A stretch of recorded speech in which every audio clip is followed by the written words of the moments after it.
अस्सलामुअलैकुम स्टूडेंट्स। आज हम मॉडर्न फिज़िक्स के कुछ टॉपिक स्टार्ट करने लगे हैं इस चैनल पे। और सबसे पहला टॉपिक जो डिस्कस करेंगे वो है डी ब्राय हाइपोथेसिस। तो डी ब्राय हाइपोथेसिस क्या है, उससे पहले हमें जानना होगा कुछ लाइट के बारे में। कुछ साइंटिस्ट जैसा कि थॉमस यंग,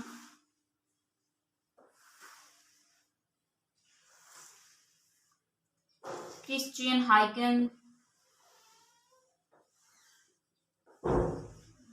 इन्होंने ये बोला था कि लाइट की वेव नेचर है।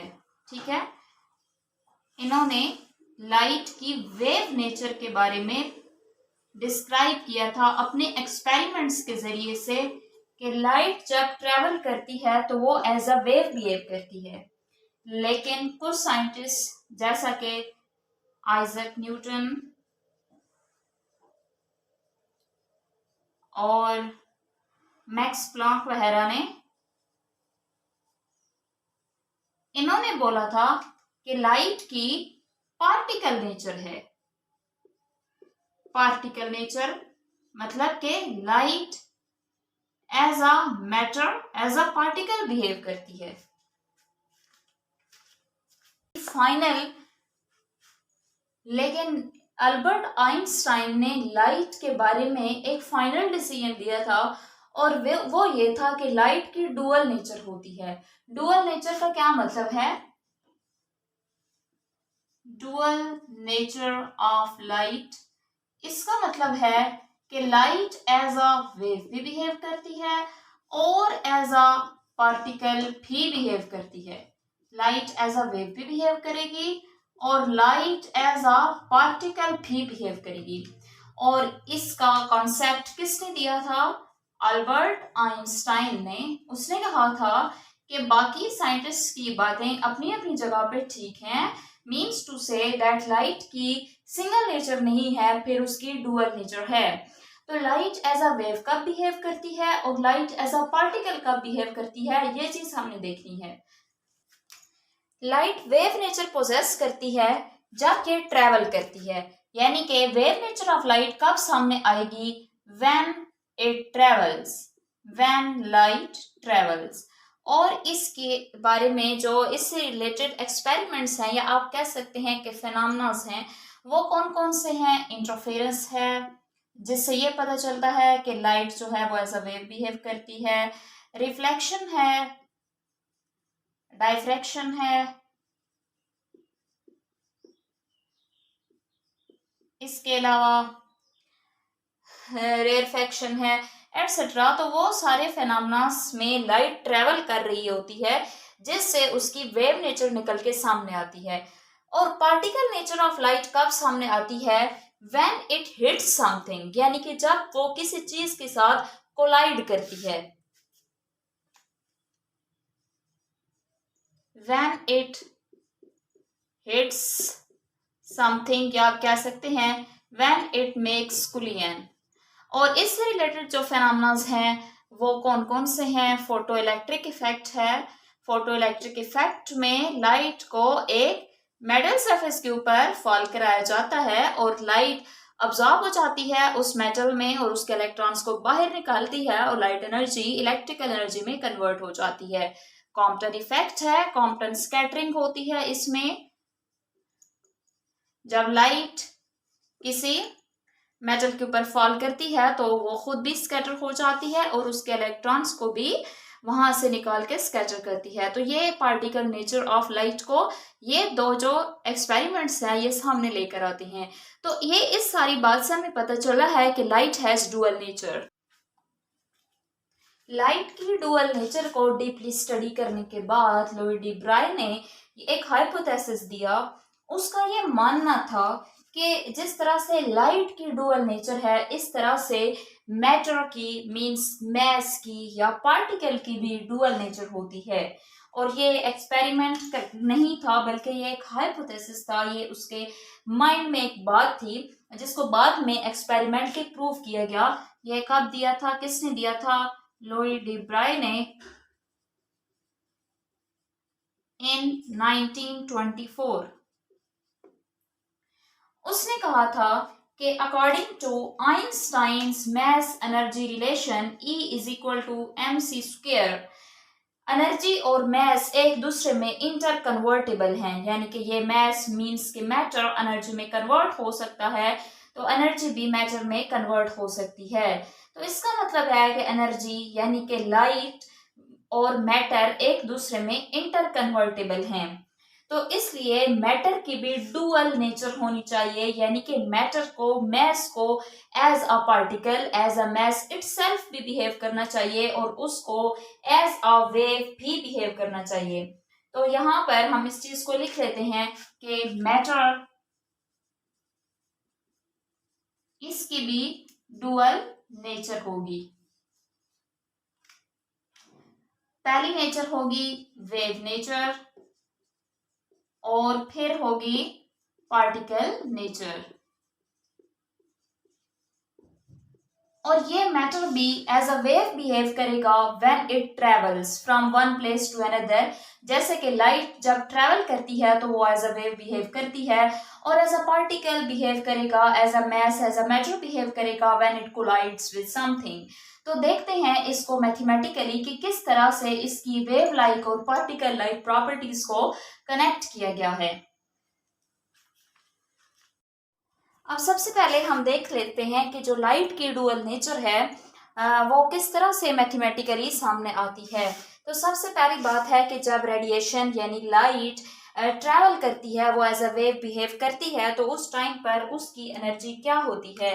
तो आपको ये फार्मूला तो मालूम होगा, E is equal to HF, और यहाँ से F को लिख सकते हैं V ओवर लैम्डा, यानी कि ये देखें F is equal to V over lambda लिखा जा सकता है, लेकिन व्हेन इट इज लाइट तो V is replaced by C। तो यहां से आप लिखेंगे E is equal to HC over lambda. फिर energy of radiation when it makes collision, यानी कि जब वो किसी पार्टिकल के साथ, किसी मैटर के साथ, किसी मेटल के साथ, किसी कंडक्टर के साथ या किसी भी ऑब्जेक्ट के साथ जाके हिट करती है, तो उस टाइम पर उसकी एनर्जी क्या होती है। तो उस टाइम पर उसकी एनर्जी है E is equal to mc²। E is equal to mc² में हम mc इंटू सी ऐसे लिख सकते हैं c² को।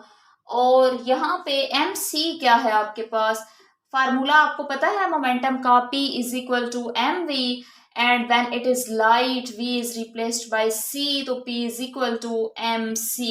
तो ये आ जाएगा pc, E is equal to pc।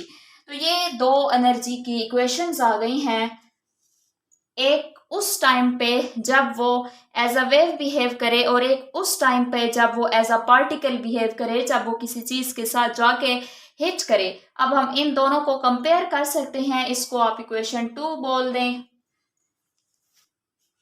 Comparison करेंगे तो मिलेगा HC over lambda is equal to PC।